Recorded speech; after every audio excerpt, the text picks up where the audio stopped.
السلام عليكم، مرحبا بكم معايا في شهوات هاجر زياد. وصفتنا اليوم كما كتشوفوا معايا وهي طريقه تحضير كريمه الزبده والكراميل. صراحه هذه الوصفه كتجي لذيذه بزاف ورائعه، ممكن نزينوا بها التورتات ديالنا وكذلك لي كاب كيكس. كيف العاده ما تنساوش تابونوا معايا في لاشين وتضغطوا على الجرس لتحت باش ان شاء الله يوصلكم كل جديد. نخليكم مع المقادير والطريقه في الفيديو، تبعوا معايا راه سهله بزاف.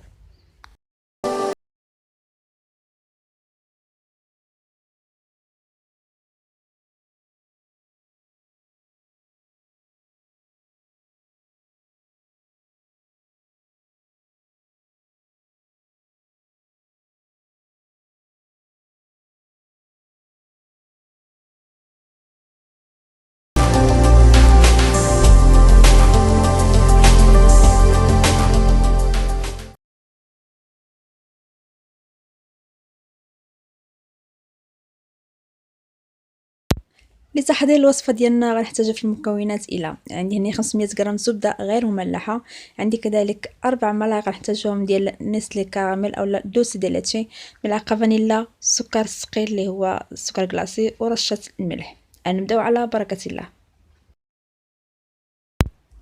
غادي نبداو ناخدو الزبده ديالنا. الزبده ضروري تكون بحراره المطبخ، تكون لينه. غنحتاجو كذلك مضرب كهربائي، ممكن تستخدموا العجانه الا بغيتو. ونبداو نطربوا الزبده ديالنا حتى وكان يولي القوام ديالها لين وكريمي بزاف. من بعد غنضيفوا ليها ملعقه ديال الفانيلا السائله ونكملوا التطراب ديالنا، نبداو نطربوا حتى وكان يولي قوامها كما قلت لكم كريمي ولينه مزيان.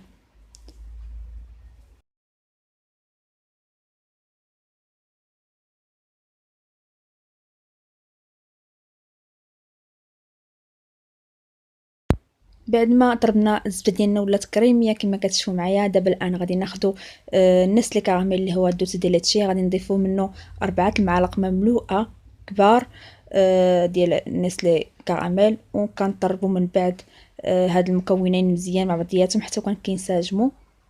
وفي الاخير كنضيفوا المكونات الاخرين اللي باقيين عندنا اللي هما سكر كلاصي ورشه ديال الملح.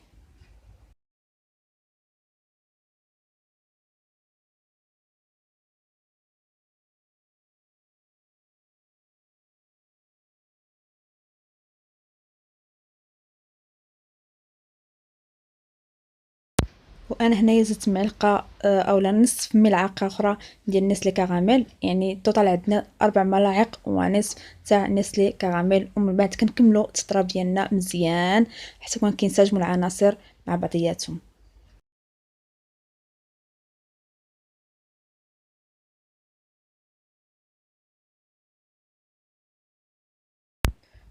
ومن بعد كنضيفوا رشه ديال الملح ونضيفوا كوب ديال السكر كلاصي اللي هو السكر الثقيل، تقريبا جهد كاس،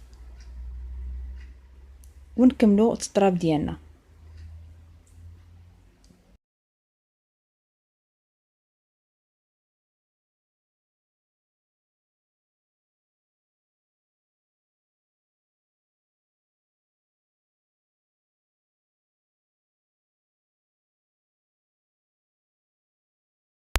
وهنا ضروري ما ننزلوا الجوانب ديال الكريمه ديالنا، ننزلوهم لتحت ونكملوا التطراب مزيان حتى كينسجموا العناصر ديالنا مزيان وتولي عندنا الكريمه متماسكه ولينه مزيان. وكما شفتوا معايا راه هاد الطريقه جدا سهله وما كتاخذش وقت كتير، وكنحصلوا على كريمه متماسكه رائعه ولذيذه بزاف.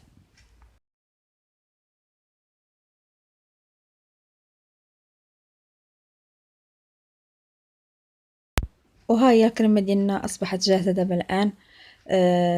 كما كتشوفوا معايا راه قوامها متماسك وواقفه، يعني كتصلح اننا نزينوا بها لي طورطات ديالنا اولا لي كاف كيك.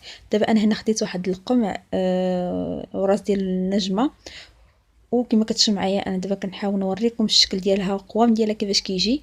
راه كتجي متماسكه وهائله صدقوني، وحتى المذاق ديالها كيجي رائع وما كتجيش فيها هذيك النسمه ديال الزبده المجهده ابدا.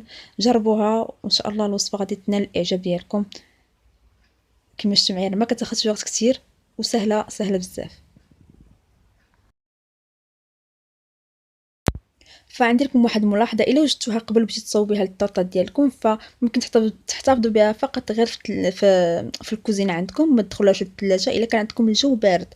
أما إلا كان الجو سخون فضروري كيف تصاوبوها تدخلوها للثلاجة، وملي تخرجوها يعني تبغوا تعمروا بها الطورطة ديالكم عاودوا طربوها بالطراب الكهربائي باش كترجع لينة، ومن بعد ديروها في القمع ديالكم وزينوا بها الطورطة ديالكم اولا لي كاب كيك. فكما جربوها صدقوني راه كتجي روعة روعة بزاف ولذيذة.